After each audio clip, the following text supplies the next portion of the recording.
Dan Gordon is an actor, writer, director, and newspaper columnist. He has performed all over the world on both stage and screen, and is one of Northern Ireland's most recognised and respected actors. I'm Mick Drain. Welcome to The Written Word, and this is Dan Gordon.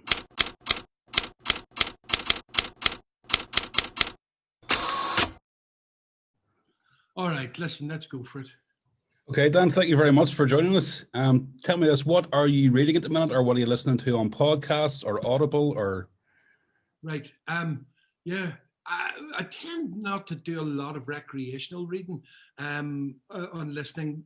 What I suppose I do is when I'm working on a project, I'll get into it. And actually, I'm sitting here at the kitchen table, which I've always got covered in stuff. And I'm reading things like The Art of War, which it's mainly reference stuff.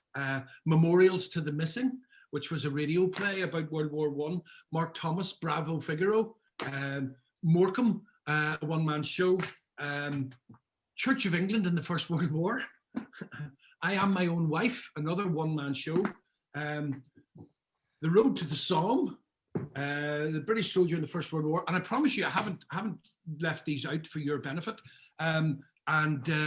Let's Pretend by Sir Cedric Hardwicke, who was a famous actor back in the day. His son was Edward Hardwicke, who played with Jeremy Brett. He played Watson to Brett's Holmes. And finally, this is the reason I'm looking at all of those. It's a book that has just come out called Among the Kings. And it has been written by a guy I've met who made a documentary at the same time I made a documentary with Double Band. We didn't meet, but a mutual acquaintance then introduced us subsequently because he knew we'd both done that. And the book Among the Kings is research, 8 years research into personal family history, which then uncovered stuff about the unknown warrior. So it's First World War, and I'm writing a one-man show about it. There was a man from Belfast was responsible as the executive officer for organising the Unknown Warrior, which is a grave in Westminster Abbey, where there was a soldier who has no identification about him, picked up from one of the battlefields in France and Flanders, and he's buried there to symbolise the dead of the First World War initially, and I think subsequently he's then meant to represent the dead from many wars. But the beauty of the First World War One was that, and it was a beauty in that people there were 500,000 missing. Most people were touched in the UK and in the colonies and the Commonwealth in some way because so many died. I have a great uncle who disappeared at the Battle of Cambrai, age 20, and his body was never found.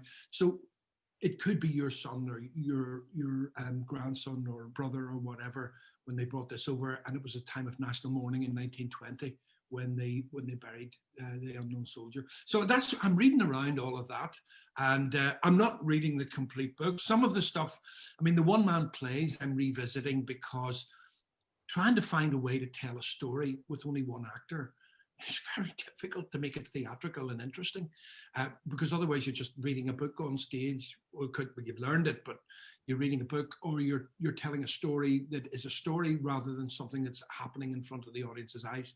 So the techniques and the way some of those actors and writers have executed their plays, I didn't jump into them to steal their ideas, but just to get a flavour of the various methodologies that have been used, because I've done one-man, two-man shows myself. And the thing is about, I suppose I would say to anyone, it's the past, present.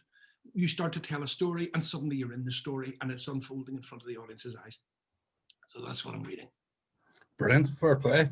And genuinely, that's not a setup. I've just hit you with the podcast, and these are the books that happen to be lying around. They're there. My wife keeps saying, "Why don't you get them out of the way, please?" Clear the table. I have to clear the table every Sunday when we have dinner. The rest of the time it's just my stuff on this table. But so that's what I'm doing. That's what I'm doing. And I think the plan is that your one-man play about this will be when audiences come back. This is your next project to get up in front of an audience. Yeah. Yes. I mean, I've found myself very passionate about it, because it was something I knew very little about. I did know that in the dim and distant past, I had a great uncle that had died on a battlefield. But when you start to explore the themes and the facts of World War One battlefield. You have no idea what it was like. I mean, you can see recreations, and there's some very fine plays out there, like Journey's End, which there's a BBC adaptation actually on the iPlayer at the minute. But it was originally Laurence Olivier in the initial run of it. 1917, the Sam Mendes film is out there. Then there's all the war poetry we did at school, but you still have no idea what it was like. I mean, some of the more modern plays and more realistic things give you a little bit more of an idea, but just discovering all that, you think this is a story needs to be retold. And the number, I mean, being here, being in Ireland, Northern Ireland, the island of Ireland, whatever you want to call it, the number of people from this island who perished is kind of remarkable too, So it's just suddenly getting a new level of education, and I'm really enjoying that. So hopefully when this lockdown thing stops, I would like to take this play out and let people see it, because I think it's an extraordinary story, and the fact that the involvement was from here, Ulstermen, Irishmen, because it was pre-partition as well, punching well above their weight in what they were doing and what they could and continued to do. It's not that you've directed Observe the Suns before. I remember actually seeing it in was it Hyde Bank? Yes, I did. I did observe the Sons of Ulster in prison. For the young, it was a young phenomenal. offenders. Well, it was, and it was a great opportunity because it was a play I'd always wanted to be in and never was. And then when Brendan Byrne, who ran Hotshot Films, he'd always wanted to film a production of it being done, and then he got the idea to do it in prison. And Mike Maloney, it was all serendipitous stuff. A lot of that, through my whole lifetime in my career, I have found that it's there's been opportunities to do stuff, and I haven't set out to do it. It just kind of came along, and by doing that, I kind of, sometimes I'll go, oh, it's not for me, but more times than not, I'll go, yes, this is for me. And I've just been very fortunate, So I did that. Sorry, somebody's ringing me here. Like all right. I just switched that off, and it wouldn't stop. The way it goes. Anyway, I'll go back again. We'll go back to the top of that. Yeah, certainly. So, do you want to yeah. Yeah. Well, yes, I hope that this will be a project that'll get out there. And when I did the Hyde Bank thing, I hadn't intended to.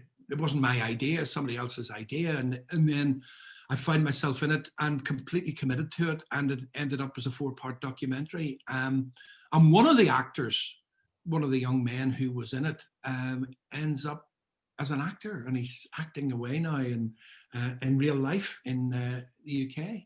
And that was very rewarding, and I'm still in touch with him, and you'll have seen him on telly. But his past is past, and I'm not going to tell you where.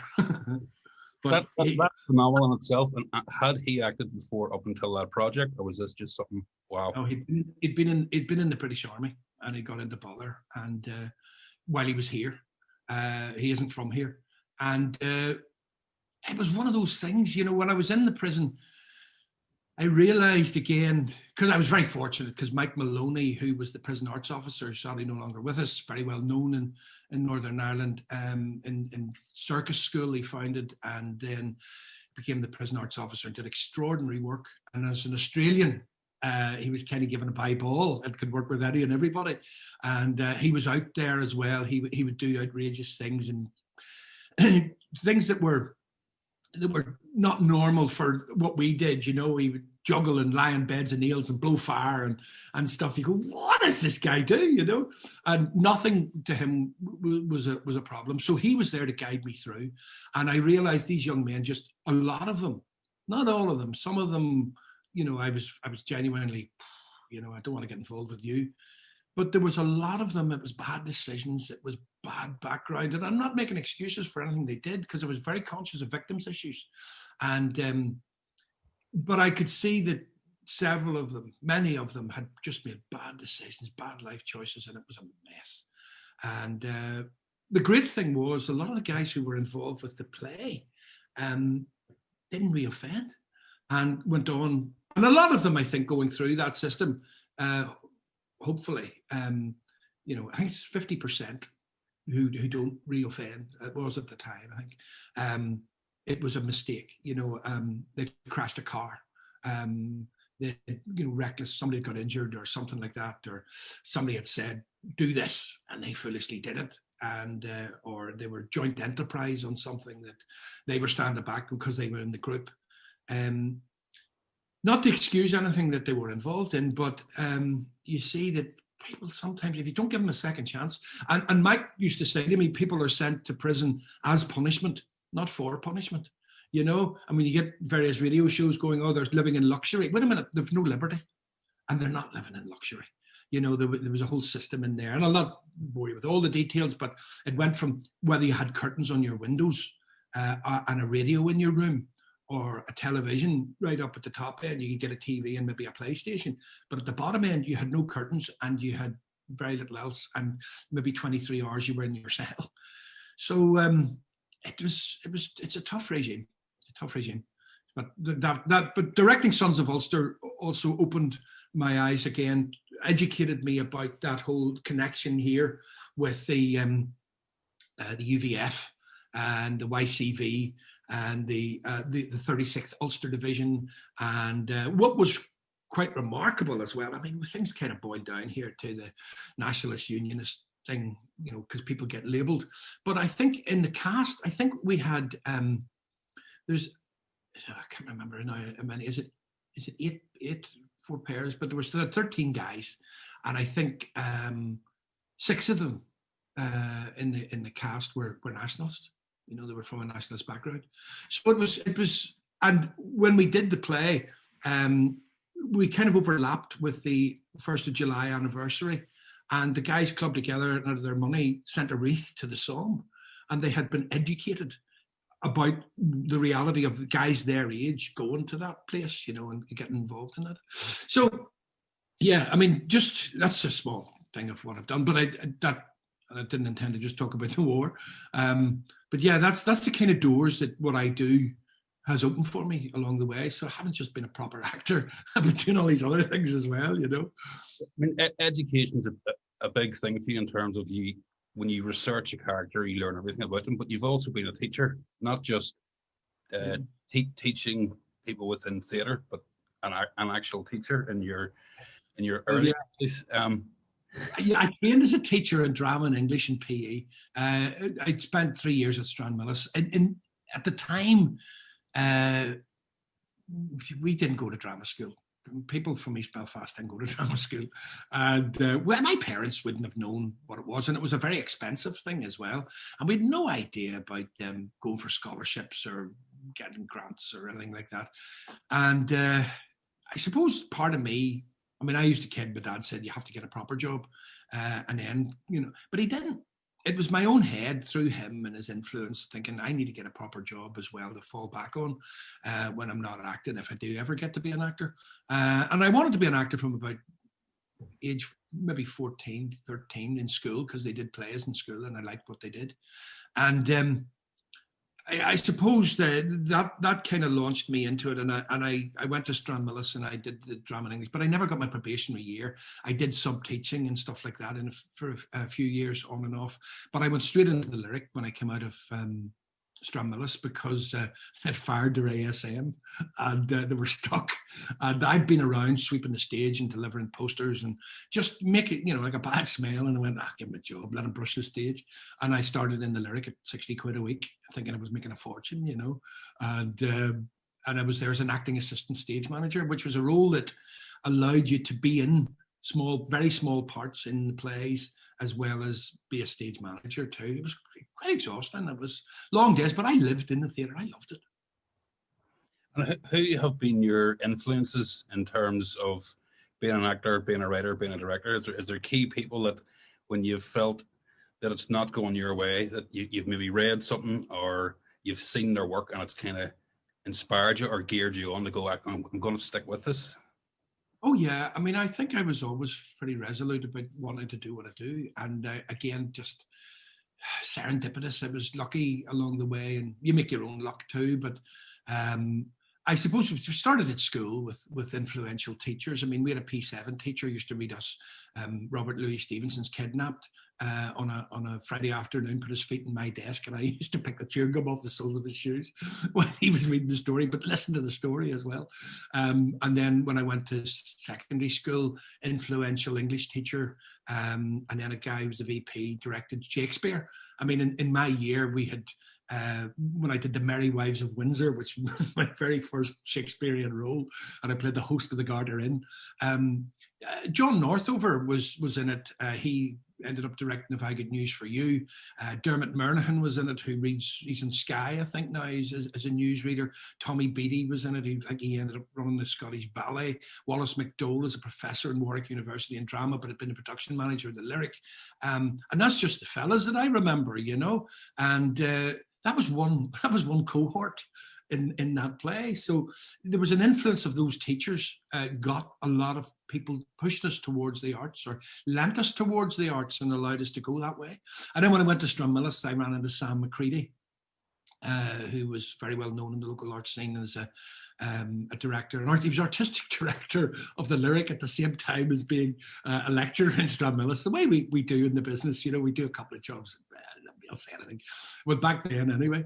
And also there was a woman called Patricia Calderwood who was in the drama department, and Norman Stevenson in the English department, Neil Spears, who all were great into the arts and very influential. So they helped. And then once you leave, you know, I did bits and pieces. I went to Edinburgh and London and did shows there, but I didn't really enjoy doing stuff that had been done before. And I realized as I got older, I really love new work. I love doing it for the first time, and I kind of have a history of that now. I suppose I should say I was very fortunate early on in that I got a part in a television film. After the Lyric, I was in the Lyric, and I did all those acting ASM jobs. I mean, I was about, I don't know, over 2.5 years, I think. I was on the book as well for plays. So I sat in with actors, watched Louis Rolston and Stella McCusker and Trudy Kelly and Lucy Jameson, Sheila McGibbon. I could just throw all these names at you, performing. And Dennis Hawthorne, Eddie Dunbar started around the same time as me, and in Hidden Curriculum, a Graham Reid play. So I was in the rehearsal room with writers like Graham Reid as a wee fella, just keeping notes, and I'm listening to what's going on. So that was my drama school at the Lyric for a couple of years, seeing how plays got put together, how directors behaved, how actors behaved, stealing good practice from them, what they were doing. And then I was very fortunate. There were people like, so I should mention Roland Jaccarello and Leon Rubin. I'd missed Tony Dinner, who was a very formative guy in the Lyric as well. Patrick Sanford. They were ADs that went through the building. And then I got a part in a Mike Leigh film. And I think that gave me the basis for a lot of what I did ever after, because his research, he doesn't write it, you write it and he edits it. And then he's written it, you know, but you research characters, and he basically threw a telephone directory at us one day and said, you're going to do a character and pick some names. And we opened it, and I just went, Armstrong, because it was the first one. And I had researched it previously. It asked us to research, come in with a list of people that we knew from school and who are my age group. I was there on a one-to-one with them. We were all going in on one-to-ones. We didn't quite know who else was in the film, and we weren't allowed to talk about what we were talking to him about. And so he asked me to research, and I researched the guy I was at school with and his history and what he did. And he was trying to get into the forces, and because I was going to play a UDR man. I didn't know that at the time, and so he obviously pushed me in that direction, and that's his skill and why he's so brilliant at what he does. And he asked me to pick a name, and I went, Armstrong, you know, I'd be quick, you know. And I remember that guy in school called Armstrong. And then he says, pick a name. And I went, well, he's a pro. And I went, Billy, you know, Billy Armstrong. And that's dead on. And then I had to go to, because the character was in the UDR at the time. It was a film called 4 Days in July. And they sent us down to Ballykindler training camp, the UDR camp down in towards Torilla. And we stayed there for a few nights, and I went down with Brian Hogg, BJ Hogg, who's sadly no longer with us, and Charlie Lawson, who ended up in Coronation Street. I think Charlie got the part because he'd played the UDR soldier in the Mike Leigh film as well. They'd seen him as a soldier. He ended up in Coronation Street. And the three of us went down. We weren't allowed to discuss our characters, but we went down and we learned all the running about stuff and all of that, the training gear, and we, rifles and running around and doing checkpoints and all that. And then we came back. And then I turned up at a rehearsal room, and it was supposed to be my first day with what they called the brick. A brick is 4 guys. There was only 3 of us in the brick. We had an extra as well. A brick is 4 guys who go out and patrol together. So I was going to meet my other comrades who'd been together longer, and that was Charlie and Brian. So they gave me the uniform, and they gave me a dummy SLR, and I went into the rehearsal room, and it was done up as a barracks, the same as it'd been in Ballykindler. I don't know, oh my goodness. And Brian was making toast or something at a wee stove. Charlie was lying on the bed. And we were going in and we were going to rehearse. We were just going to talk. And then Mike would, take what stuff that we used and it was any good. And I went in and I knocked the door and it opened and there was BJ, and BJ's in the kit as well, it was a t-shirt. It wasn't in the full gear. And I said, how you doing? My name is Billy Armstrong. I'm part of your brick. I've been assigned. And Big BJ's eyes kind of went, and Mike Leigh was sitting in the corner. So we have to keep it up, I'm Billy Armstrong. He says, all right. He says, I'm Billy Richardson. He says, that's Billy McCracken. All right, we walked into that. We all picked our own names, and Mike Leigh knew rightly, and we all picked Billy. And it was a brilliant concept, to allow us to stay with that. So we're 3 Billies, and I ended up as Little Billy, and Brian was Big Billy, and Charlie was Billy. And Charlie was a kind of main character in the piece. We were sort of supporting roles. And but the way Mike Leigh talked to us about the characters and the fact that they have other lives. And he then brought us all together. So we had to but we had to have all this material. In one of the scenes I did, John Keegan's character asked me, have you a sister? And I said, yes.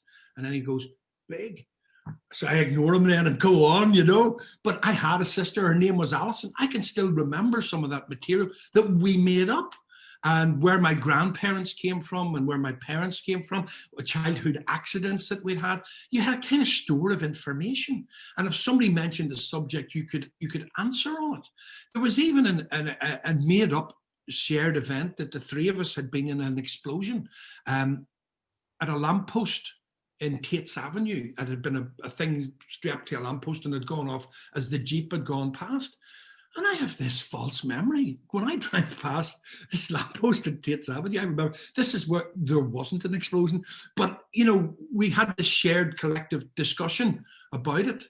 And Mike brought us all in, the entire cast. There was about 20 of us in it, I think. Stephen Ray, Shane Connaughton, Breege Brennan, Paula Hamilton, the 3 of us. And he put us all in carousels. He sat in the middle and he started to tell us, think of an event that happened to you at a birthday party. And you just had to remember that, and you didn't say it to anybody. You just had that. And he did it with all of us together, and we could kind of see who was there, but he wouldn't let us talk to each other about it, and that gave me a basis for looking at character. And that was 1982, I think, or 84. 84 is when that film was made. And it gave me a basis. And then subsequently, after years of doing bits and pieces and being in the Lyric and maybe with Sharabang or touring the Musselburgh and doing various things, I ran into Mary Jones and Pam Brighton. And they would be the other big influences in my life and my work, because they were all about new work. Pam Brighton was possibly the greatest director I've ever worked with. She was a genius, brilliant editor on plays as well. And Mary and her just worked together, and I became the kind of the third leg to keep the chair up, which was an extraordinary privileged time to do, and we did a lot of stuff. We did the one-man show a night in November. We did Women on the Verge of HRT, the Government Inspector. We just had a sequence of great stuff, and it was all new. And that really sealed my fate. Then that was me not wanting to play Banco or, not wanting to play, Caius Cassius or whatever. I just wanted to go, because I always thought when I was a kid, I'd love to go to the Royal Shakespeare Company. But I thought, it's all been done to death. They've all done, and they do it very well. But it's just not something I saw myself doing. Plus, I love being here in Northern Ireland. I love doing a play here. And when I did Night November, and it kind of started very small in the West Belfast Festival, and it went to Broadway, and it played in London, and it went to Glasgow and Edinburgh, and it was just fantastic. But my abiding memory is in the Opera House in Belfast, 1,000 people, and just me, and the character was a dole clock. It's a story about football in a way, the 1994 World Cup, and a guy, an East Belfast Protestant, going to support Ireland through various quirks of fate in New York. And it was based on stuff that Mary had done and we had done collectively, and life experiences we had had.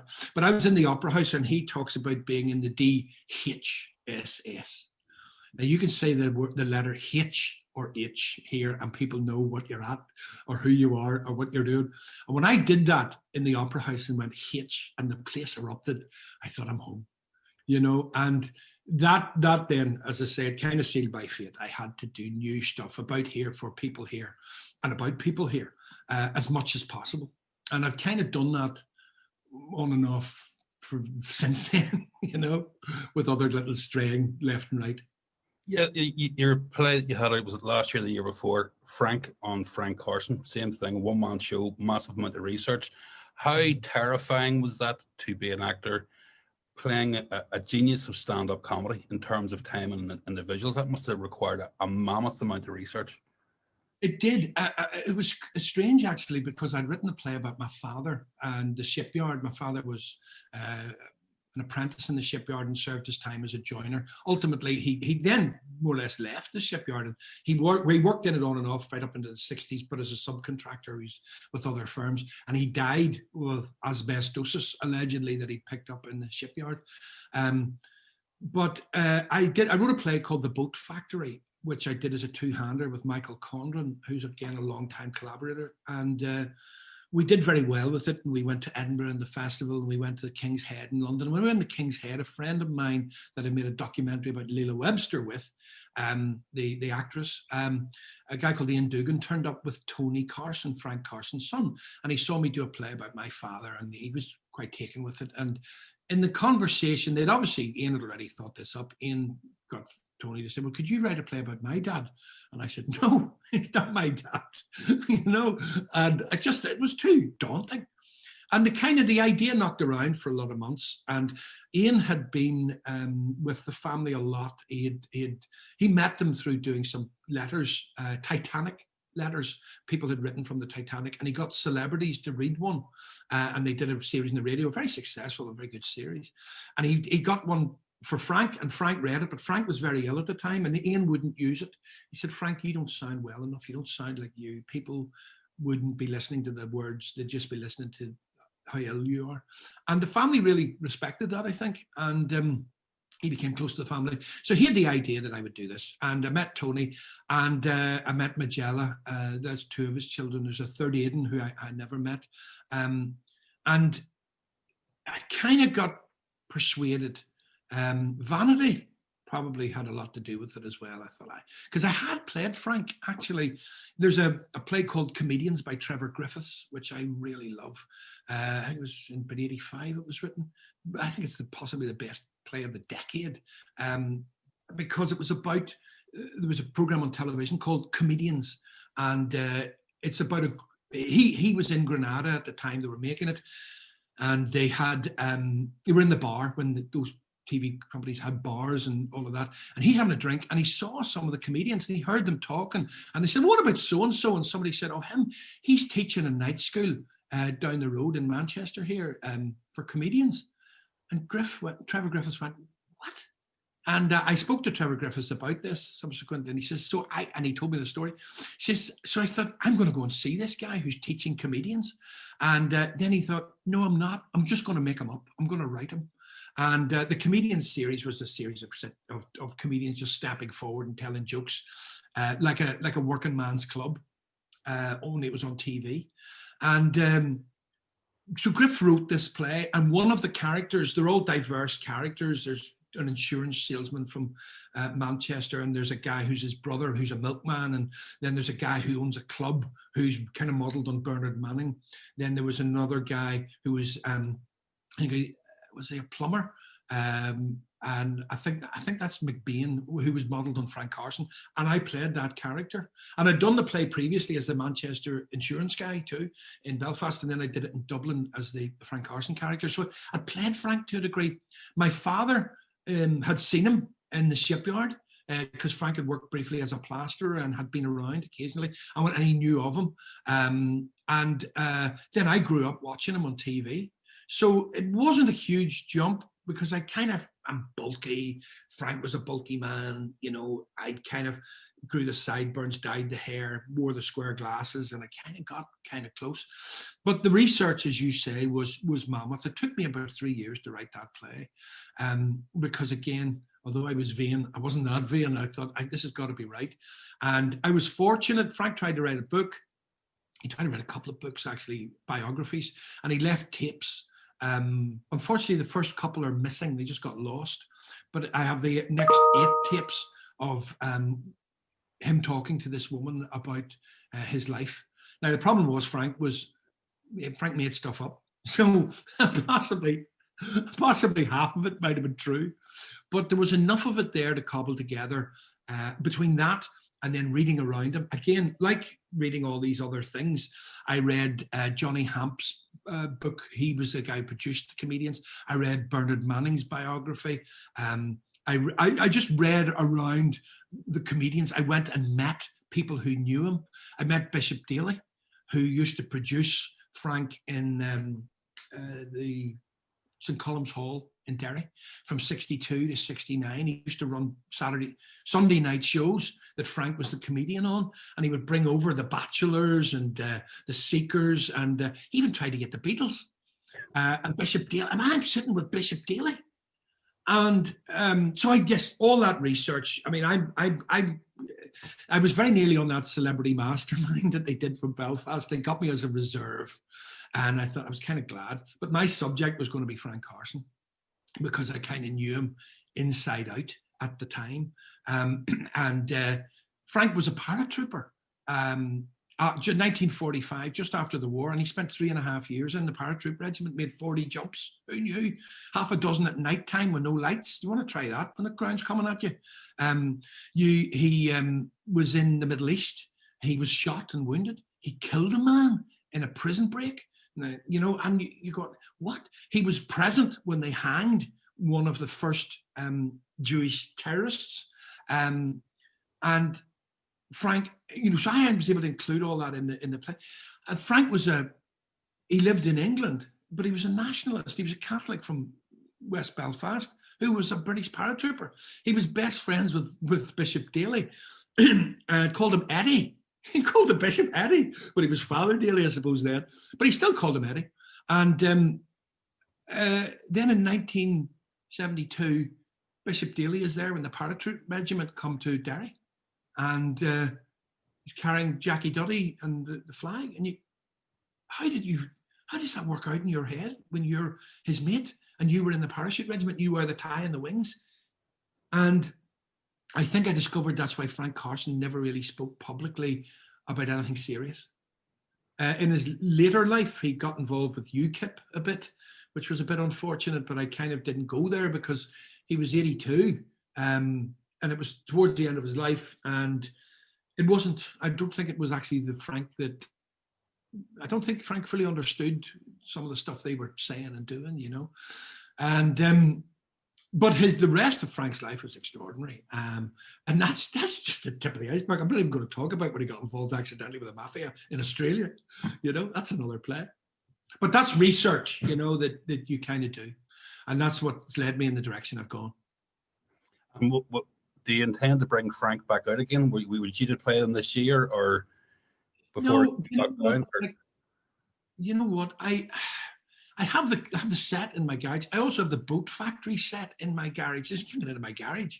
I mean, it's easily transported. It's rolled up. It's hung up. It's bits of scaffolding and planks and stuff like that. Frank's currency, I felt, was not exhausted, but it had kind of gone. You know, I mean, Bobby Ball has just died, and Frank was friends with. They all knew each other. Frank lived in St Anne's, and they lived in Blackpool, and that period kind of has gone, and I found that the audiences coming were very appreciative and enjoyed it, and young people who had no idea who Frank Carson was enjoyed it. I mean, I did it in Hydebank. I took the play to Hydebank. Wow. And did it there, and the guys had no idea, but they enjoyed hearing the stories of what he did and how he did what he did. But I kind of felt I've been there, I've done that now, and so I'm on to The Warrior. The Warrior I started to write for myself, and then I realized when I wrote the first line that I'm too old to play it. I was going to do it as a memory play. It is a memory play, but I've decided to go for a younger man, and Michael Condren was the obvious choice. Actually looks like the bloke. I mean, I looked like the bloke actually when he was older, and probably could have got away with that, but I feel that it needed more dynamism, it needed more youth. And when I wrote the first line, I just realized it was Michael Condren speaking. So Michael hopefully will play the part. And I think that's where I'm going next. Some guys, there's one tremendous actor that I know who has a whole package of about half a dozen one-man players, and he gets them out and does them. But there's a bit of, the shine is worn off for me. I loved doing Frank. I lived it for 4 or 5 years. But I think I've gone that way with it now, and I put it to bed. I think the Boat Factory might get it back because it's my father, but it would be exceptional circumstances. I'm on to the new thing, and that's what I enjoy. So that's the next project. Hopefully, we'll see with you involved with next year, maybe. Yeah. I mean, as a I might direct it because I would like to then travel with it, and that would be an excuse, you know, because you have to keep a thing like that small. The economics of it is very difficult. But yeah, it might be that, and there are other things as well that I like to get involved with. I mean, after the flag protests happened here, I kind of got involved with the marching band scene because I thought they were giving themselves a lot of bad press, and it's a background that I'm from, and I knew, and on the back of that, I did a documentary. I did a play which turned into a documentary, a True North documentary, about, it was the anniversary of the Somme and the young men who were involved with the bands. I got 3 guys from 3 different bands, and we put that together. We did a thing called More Than a Flag to look beyond of why are you protesting about a flag coming down from the City Hall, which is there for 365 days a year, and no other building really does that in the UK, you know, maybe the Buckingham Palace. So we you know, again, and somehow that drew me into the Somme again, and that background. So I had those backgrounds there, and it was a touchstone for them. And I've been trying to put together something which hasn't quite materialized yet, about bands. Marching bands. I feel there's a story has to be told there because unfortunately, you know, they get the bad press, and yet I've been to band parades where there were 10,000 spectators, 107 bands, and there were 6 peelers there policing it. And after it was over, the only thing you could see was the damage that has been done was by the burger truck had been up the verge, you know, and but the local band had tidied the town, and the thing was over for another year. And the musicianship and the camaraderie and the mental health stuff that goes on with them, you know, all that gets thrown out. And it's just to try and examine maybe some of that and see where that has a place, because it has to have a place. I just don't know that it has been interrogated properly by the people who do it, or in a way that it becomes acceptable to other people. Time is a great healer. Things are moving on, and stuff needs to be looked at. So again, that interests me to be something different. I mean, all the people I've worked, Martin Lynch is constantly stewing stuff, bringing stuff out, and I've been involved with him on and off over the years. And then you would, you know, and Mary Jones, I think, as well. I mean, Mary has been a major influence in all the stuff that I've done, and I've really enjoyed being part of that new stuff, and it kind of gave me a launch pad. And then you end up, because I want to be here, you can't be an actor all the time because it's just not the work. So I've ended up doing everything, you know. And sometimes I think, I wish I'd just stuck to the acting, but then I thought, I wouldn't have done all that other great stuff. So it kind of splits you down the middle. But I like the directing, I like the writing, I like making documentaries, I like going on talk back, I like writing a column for the paper, you know, and stringing all that together, it makes you enough to give you a living. So that's what I've been at. Brilliant, Dan. Thank you very much. Much appreciated.